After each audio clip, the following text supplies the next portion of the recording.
I finished Demon Souls today. The game dropped me back into New Game Plus, which is why I'm in the very first area of the game in body form with 125,000 souls. I don't particularly feel like playing through the game again, so I don't want to get back to the Nexus the hard way. It's good. It's a bit rough. Like, I've enjoyed a variety of Soul games over the years. Bloodborne's still king. You can definitely tell that this was their first real attempt at this kind of game, because while it's good, there are some things that just could be better. There's a lot of things that are very unintuitive towards the player. Like, I understand at the time stuff like your character tendency and world tendency, they were things that were designed to be puzzled out and figured out between groups of people. Like, I didn't really know anyone else but one person from work who was playing this, so I didn't really have anyone I could talk to or ask about sorting these things out. And from doing a quick Google search, when I got to the end of the game, like, I missed out on a ton of stuff because of the fact that it wasn't clear how stuff like tendencies work. Like, there's whole regions of the game, like that gate down there, that only open when you're on certain world tendencies. I'm just gonna get murdered while I talk here. Excuse me, that'd be rude. Like, there's a character in the third world I couldn't free because the key to get him out only appears on a certain level in a certain world tendency. It's like, that sort of stuff, it's not fun. Like, that's just stuff designed to sell FAQs. Like, I know at the time it's designed to foster a community and stuff like that, and maybe I'll be lucky enough to be able to get into something like that with whatever the next Souls game is, Elden Ring. But as a player coming to it in 2020, it just felt frustrating and silly, and encountering things that you just can't solve the problem, can't fix. It's annoying. Other than that, it's a perfectly fine Souls game. It looks lovely. Like, the graphics are truly tremendous.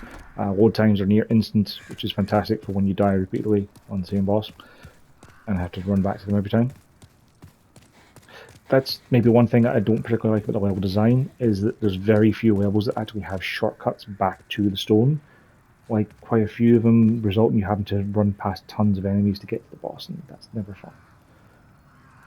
Maybe it just wasn't good enough to find shortcuts, but you know, it just felt like it was still a bit longer than I'd like to get back to bosses after losing. World design is nice. Like, each of the worlds feels very distinct and different. Probably helped with the fact that you have to kind of choose them from a level select from the central hub, which gives them the leeway to be able to make everything look incredibly different. I don't know what the online community is like.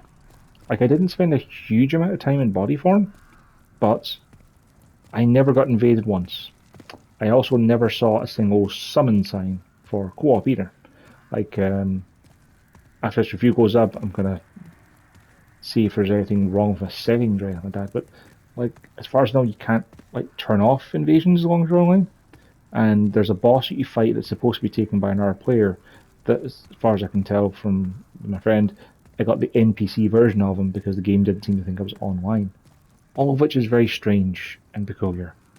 Like, I've seen plenty of bloodstains and plenty of messages from players and plenty of the white shades of them running around, so I'm definitely online. I just didn't get to interact with anyone at all. Which also gives us the dubious accolade of being the only one of the Demon Souls and Dark Souls games that have the word Souls in the title that I've actually managed to beat entirely on my own, because I couldn't summon help for anyone, because of the fact that there was no signs to summon anyone.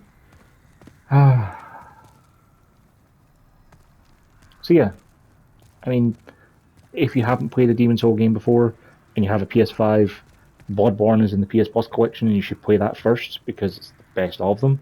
It's the most fast-paced, most frenetic, it's the most satisfying to play, and has fantastic boss designs.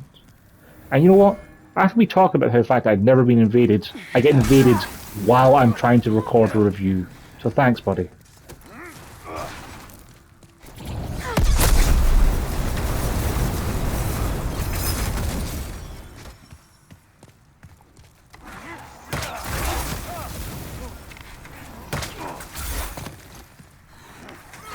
At least this shows that I am actually online, it's just that I was unlucky enough not to actually be able to play.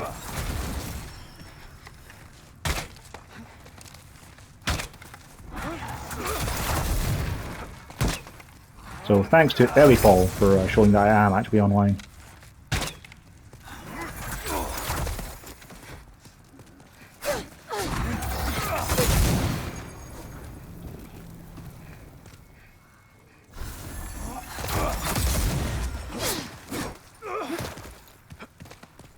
Magic, buddy.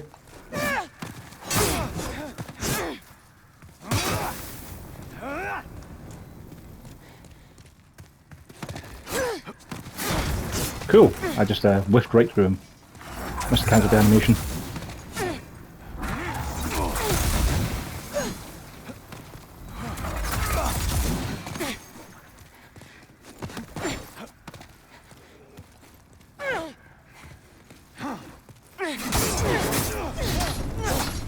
Well, guess I took care of that. Good to know I've still got it. But yeah, I should probably call it quits here.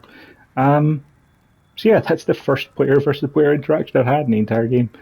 Yeah, I say, Souls games. It's a good Souls game. There are better Souls games, like Bloodborne, which is free in the PS Plus collection. So if you have a PS5 to play this, you have the PlayStation Plus collection available to you. You should play through Bloodborne first if you haven't. If you've enjoyed Bloodborne, sure, pick this up when it goes a bit cheaper. I don't think it's worth 80 quid. I'm glad I got it on disc because I'm going to trade it in at the weekend now I finished it. Like, I don't have interest in going for the platinum with all the things of getting all the rings and all the spells and all the miracles and having to do all the world tens and stuff, and it's just not my cup of tea.